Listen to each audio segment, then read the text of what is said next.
type of strategies.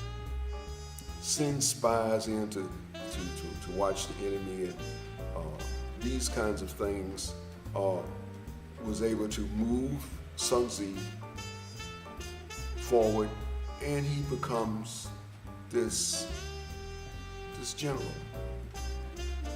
A lot of the things in Sun Tzu is not necessarily his original idea. This guy's Chinese, and like we said before, this is 500 BC. So what is he doing? A lot of the ideas is not his original ideas, but some of them are, and he's observing. He's observing the battlefield. He's observing how wars are being fought because he's a soldier. He's a career soldier, and he's been fighting these wars for a long period of time, maybe 35, 40 years or so. Different campaigns, different situations, and it goes on and on and on. Sometimes they're fighting in the mountains, sometimes they're fighting on plains, sometimes they are fighting in swamp.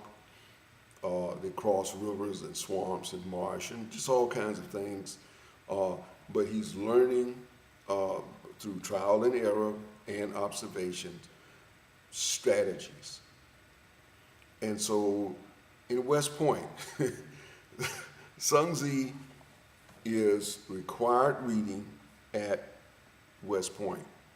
Sun Tzu, The Art of War, is required reading at every military institution. Any military person that's worth his salt, any military person that planned on surviving on the battlefield, best study Sun Tzu and heed his directions. In almost every book that was ever written on military strategies, military stratagems, are based to some degree, to some extent, on Sun Tzu. Now, what does Sun Tzu have to do with water shoes? Well, we came across a sentence written by Leonardo da Vinci, and this is in 14-something. Leonardo's, when he drew his second water shoe, and we'll get into, it's a little controversy about Leonardo, but when he drew his second water shoe, he drew a little sentence saying that this water shoe was used for a military purpose, and that was to get on the water shoes and walk out to the enemy ship and bore holes into the enemy's wooden ships in order to sink the wooden ships.